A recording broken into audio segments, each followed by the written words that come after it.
children, either your mother or your father yelled at you. Am I right? Because many of us parent by default with the way our parents did. I don't have time to tell you story, but when you look at your life, you will notice that most likely the way you parent your children is the way your father or your mother parented you.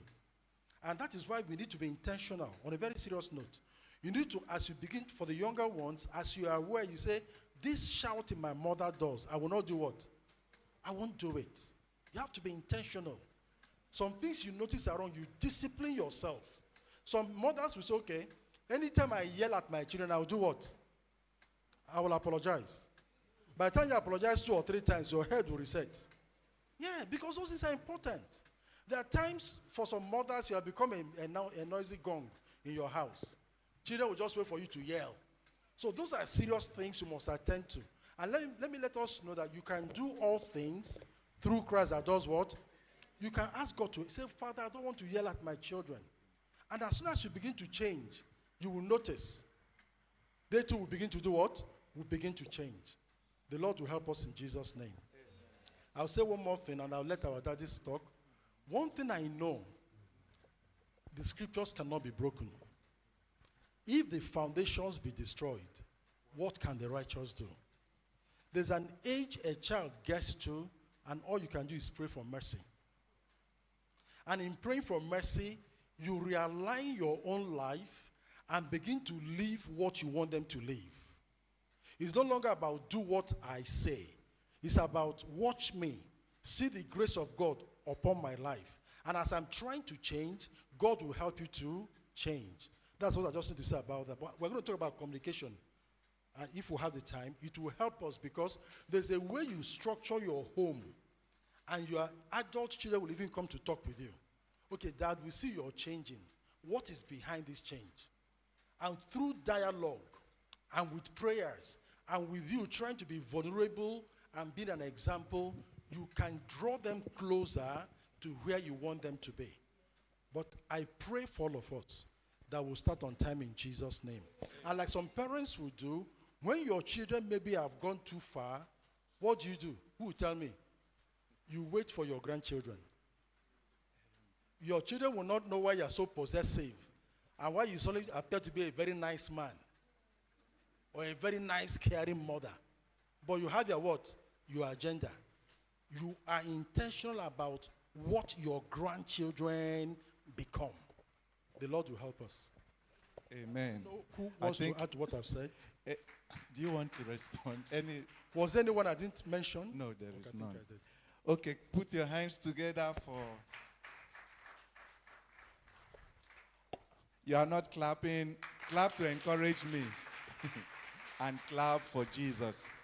So we are going to go to our panel discussions. And we are going to call up the panelists. Please help and encourage us with some claps. Are we together?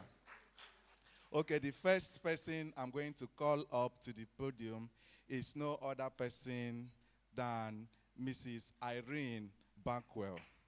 She is the co-founder of Knox School Foundation, founder 10/10 Girls Squad. Please put your hands together as she takes the podium. And the second person we are going to call up to the podium is Pastor Olubenga Oyeniyi. He's a founder of Boys and Men's Foundation. He coaches boys and men. And then the third person is the one we've been hearing from, the keynote speaker, no other person than we used to call him in Tom's ministry, Uncle Ihezie Imo.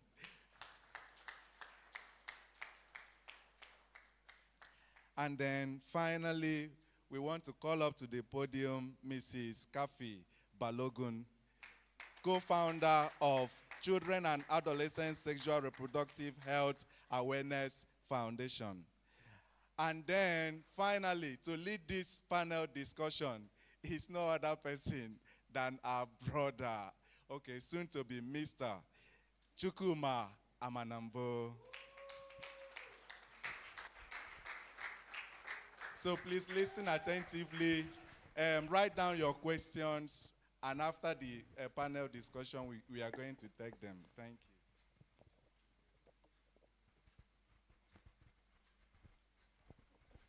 Good evening, church. Good evening, everyone. Thank you so much for your presence. Thank you so much, Uncle Imo. I was really blessed during the keynote. We are just going to ask a few questions. We just have a few questions, and our focus for this panel discussion is on communication. Communication between spouses and communication between parents and children. So, what is marriage? And I love the way Uncle Imo described marriage, introduced marriage to us. And there's one key thing he said that is a take home for me. God's secondary aim for marriage is to raise godly seeds. The primary aim is, as we see in the scriptures in Genesis, be fruitful, multiply, subdue the earth. Oh, but the primary is he didn't want the man to be alone. So God started by saying, Adam, it's not good you're alone. Let me give you someone to be with you. Oh, it's good that you are now together. As you are together, this is your assignment. And then he went further to now say, godly seeds.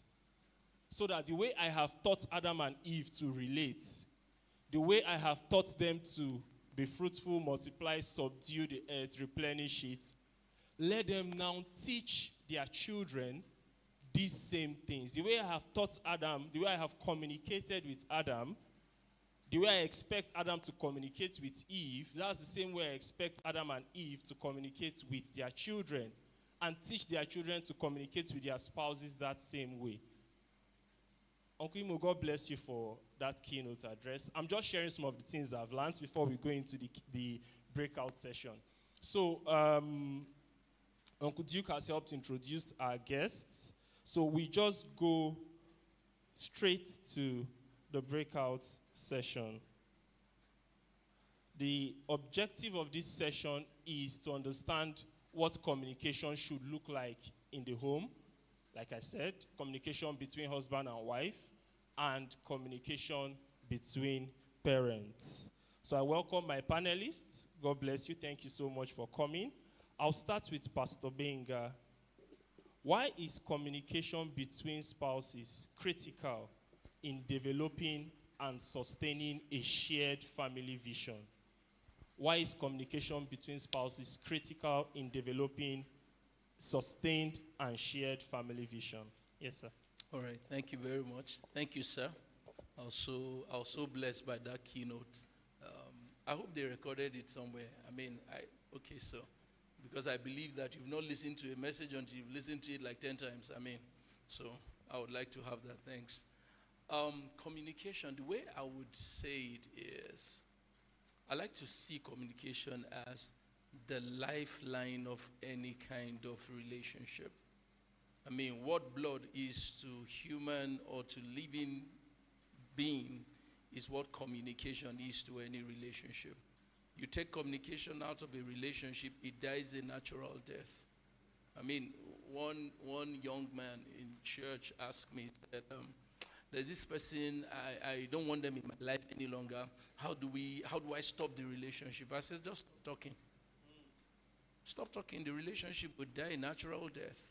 So that's how critical communication is to any kind of relationship. So if you see a couple and they stop talking, they will drift. If it's father with children and you stop talking, you will drift. I like to ask people this way.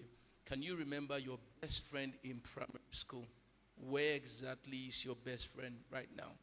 For many of us, we did not quarrel. We just went our separate ways and stopped talking, and then the relationship, the natural death. So you can't even talk about any kind of relationship without effective communication. That's how important it is. Thank you so much, Pastor Benga. Without communication, every relationship is dead. It is the blood that flows in relationships. Mrs. Irene, how can couples intentionally teach and reinforce family values through everyday conversation? Uncle Imo led us through the book of Deuteronomy, where God instructed the children of Israel to say, when you take a walk with your children, teach them these things. When you sit in the parlor, talk about these things. So how can couples intentionally reinforce family values through everyday conversation? So thank you so much for having me here once again. Thank you, sir, for that amazing keynote. It was very impactful. So I think the first thing I want to share this evening is, before we share whatever values it is we want to share with our children, we have to first embody it and model it. Otherwise, it becomes artificial. So you can come to church and say, I want my children to be honest, and you talk about honesty all day long. But if your children can't see it in you, it doesn't make it authentic. You can't really transfer it. So it has to be authentic. The second part for me is, as adults, we have to sit down and internalize what it is we want to teach children, so that we can teach it to them in a way that is relatable to them. So for example, if I'm a parent and I want to teach my children about honesty, what does that look like in the world of a child? What does that look like in a world of a teenager? I have sat in rooms where teenagers lied about what their parents owned, not because they were compelled, but because they saw other people having things and they wanted to fit in. So if I keep telling my children to be honest, I don't use real life scenarios they will find themselves in, so that when we are having those talks and those walks at home, it's meaningful to them. It's still not me talking like an adult. There are many adults that are talking to their children at home, but it's not effective. So I'm looking at, how do we make it effective? By making it relatable to the child, by thinking about the situations the children will find themselves in, and really empowering them. And then also asking yourself, this is something I always like to talk about. As parents, we must always ask ourselves, what will make it compelling for my child to disobey? What will make it compelling? If the child knows that they will never be caught, they can do the thing. So that's why when I see parents who says, when I hear the report, I will deal with you. There are ways that you will never hear the report. So I always tell my children, this is who I want you to be, even if I never get to find out. Because this thing I'm telling you is not about what mommy and daddy will do to you. It's how you show up in the world. It's how you honor God anywhere that you are. So for me, is model it. Think about how this thing is practical for your child. And then as you teach your child, try to imagine the temptation that your child is going to face, so that your children reckon you as a partner. There is something Sir was saying during the keynote, when a parent asks the question, what if your kids become older and you're trying to redirect them and it's hard?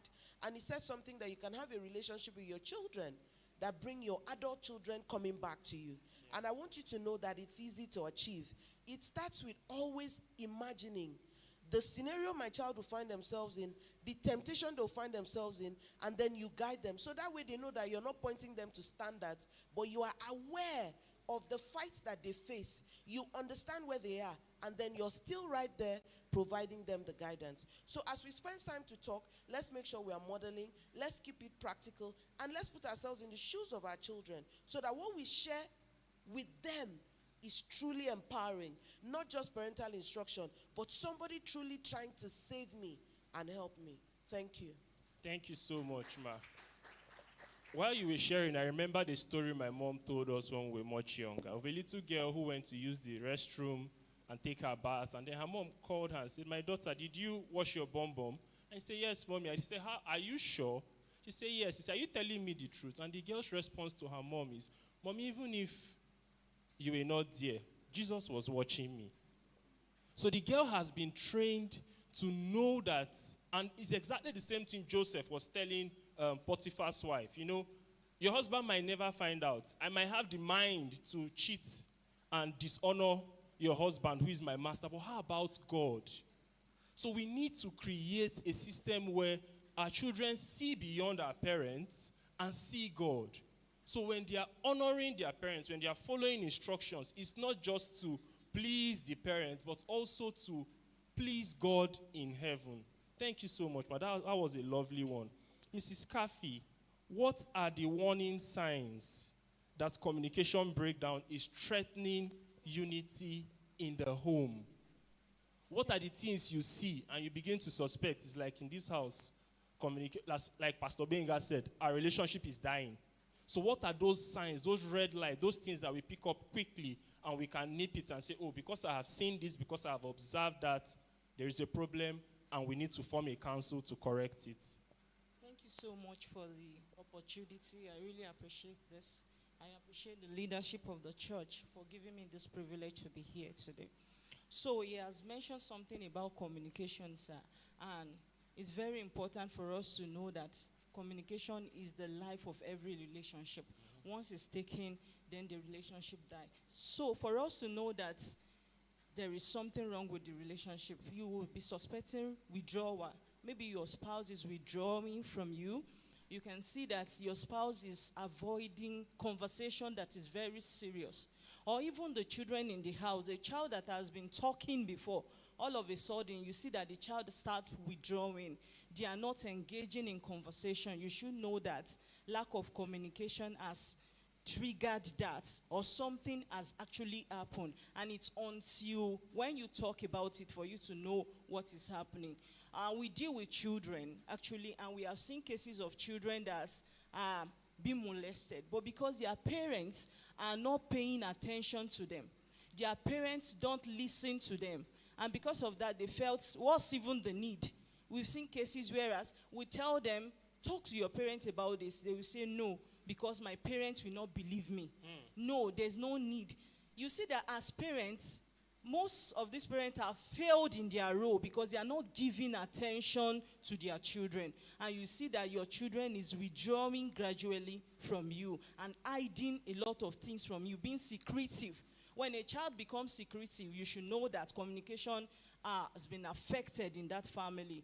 A child is avoiding you, avoiding conversation, serious one, or your spouse is avoiding conversation. You should know that what communication gap is obvious in that family. So these are the signs that we see to know that something is wrong with communication in the family. Thank you.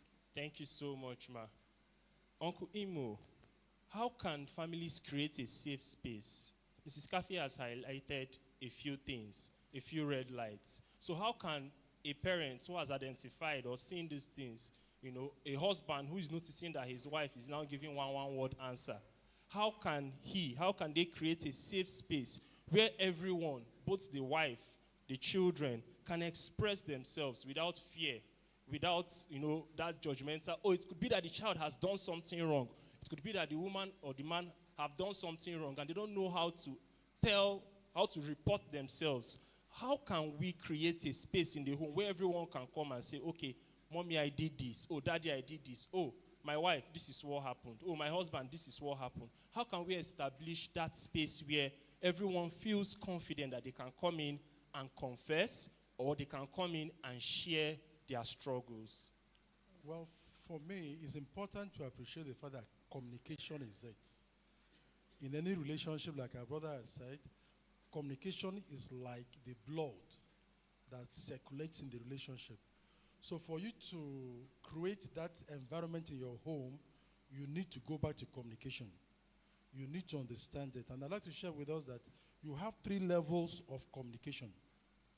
And any family or in any relationship, you understand this, and you work with those 3 levels of communication, you create a safe environment and an environment that is friendly enough for everyone to express themselves. The first level of communication is petty talk. Petty talk. Somebody you can't talk about football with. You can't talk about serious things with them. Yeah. Somebody you can't, if your daughter cannot gossip with you, she can't tell you about the guy who wants to be her boyfriend. So in every family, you should be able to sit down together and crack jokes, talk about Man U. How many fathers here are Arsenal? No Arsenal here. I'll stop talking. Nobody wants. I'm Arsenal now. Don't worry, I'm Arsenal. Oh yeah, okay. There are 2 of us here.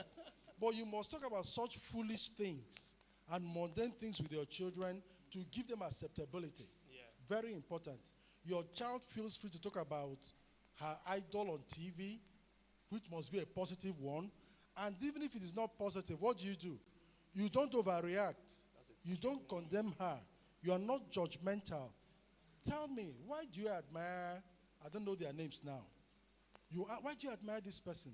Why this? Why that? And your child will confidently tell you, I admire her because of the way she dresses. She dresses crazy. Why do you admire a woman that dresses crazy? She gets all the attention. Then you can tell her all the attention is not very important because you can be getting all the attention for the wrong reasons. So you need to get to that level of discussing everything and anything casually. The next level of communication is relief communication, where a father comes home and says, I've had a busy day today. And your daughter will say, Dad, what happened? Say, I ran into traffic. I was there for 2 hours. You're building a relationship. And your daughter can now come to and say, Mom, I was in mathematics class today. The teacher was so saucy. I'm not going to do maths again. So at that level of communication, each party is unburdening themselves. Each party is ventilating. Is that the right word? I didn't go to tumor school. So when that is happening, you're creating an environment where they can express themselves. You don't judge them. I can take it off from there. The final level of communication is directive communication. And that is where many of us want to operate at. And when you're doing that, everybody is afraid. Do this. Don't do that and all that. No. You can easily get into that level of communication when the other two are established, such that your child can listen to you and do what you say they should do. And now listen to this. Directive communication can also be from your child to you. Dad, it's my birthday. Don't come to school to do anything. I don't want that embarrassment. Have you heard that before? Yeah, from experience. I know of a girl that told the mom, drop me in school, don't peck me. I'll just leave your car and walk into the class. Don't touch me. So that is direct. You just respect their space. Don't embarrass them. So when you do these things, you will realize that there's friendliness, there's freedom, and people can express themselves correctly. Thank you. Thank you so much, Uncle Imo. Okay, so let's talk about family values briefly. Whose role is it to establish the mission statement of the family? Okay, let me start by asking, should families have mission statements and vision statements, or is that only for companies and organizations? Pastor Benga. I was hoping that you ask the older ones. So I'll use myself as an example. Before we got married, my wife and I scripted a few things down. Okay. Luckily enough for us, we had this marriage counselor who said to us, whatever you want your marriage to look like in the next 10, 15, 20 years, script it down. So we agreed on a vision statement, a mission statement, the core values of our home, and in fact, we described our children the way we wanted them before we ever had one. And it's a custom. Every wedding anniversary, 3rd of December, we pick that book and we read it again. We pick it, we read it again. We've introduced it to our children and all that. Habakkuk chapter 2 says, write the vision down, make it plain upon tablet, so he that reads it can implement or run with it, as the case may be. So, we can't overemphasize it. I'm grateful for that. It helps us. It helped us. In fact, we knew certain things we shouldn't do. I'll give you a typical example. I think 3 years into our marriage, my wife got a job outside the country. She got a job in, I think it was Zimbabwe. She was supposed to move and all of that. But based on our value, we just couldn't move. It was lucrative. It was going to pay more. Even if I resign and follow her, I was going to get a stipend for following